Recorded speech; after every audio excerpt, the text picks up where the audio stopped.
Tomorrow and HarperAudio present The Porcelain Moon, a novel of France, the Great War, and forbidden love, by Janie Chang. Performed by Katharine Chen, Saskia Maarleveld, and James Chen.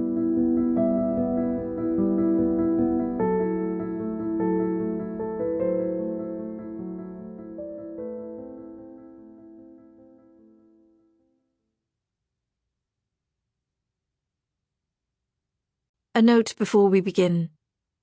For references and online resources that supplement the novel, don't forget to download the accompanying enhancement PDF from your audiobook provider, or go directly to www.harpercollins.com/pages/The Porcelain Moon. To TK and CH, who have always looked out for their little sister. Europeans understand the logics of matter, and by using the logics of the human spirit, are able to transform a pitch-dark battlefield to a clear morning sky. But suppose they tried to reach the logics of heaven through the logics of matter.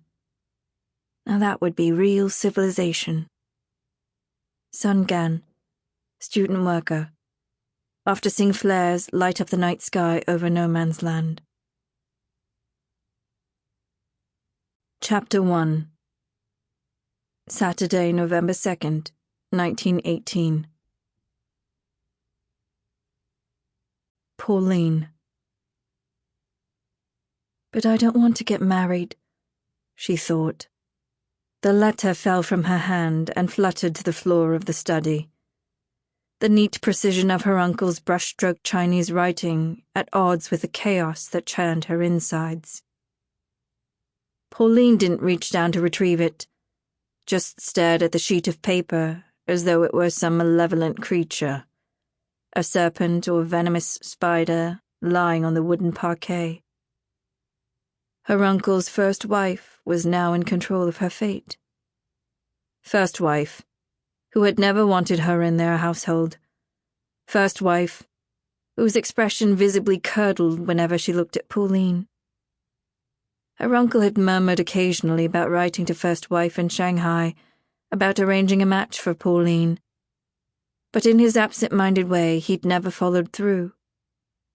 Not until now.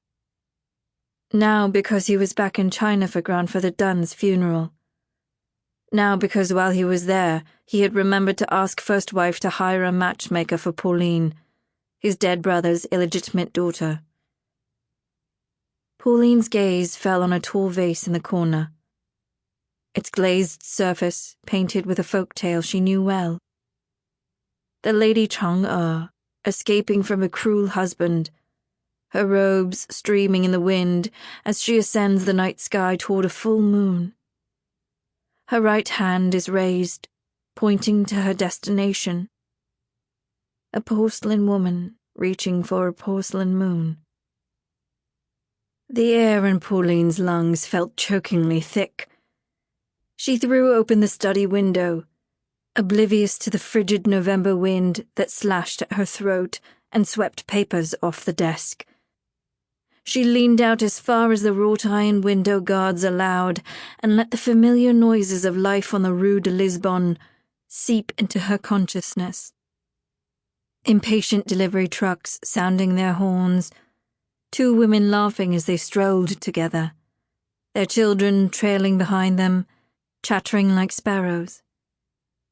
The street lamps that gave Paris its nickname, the City of Light, glimmered brightly as the sun sank lower. When Pauline finally took a deep breath, she drew in aromas of baking, the bistro on the corner preparing its evening menu. She retreated to the chair, ran one fingertip over the polished surface of the rosewood desk, and rearranged her uncle's writing brushes on a lacquered stand. She waited for her heartbeat to calm. Then she gathered up the papers the wind had blown about on the floor and stacked them under a marble paperweight. Sample complete. Ready to continue?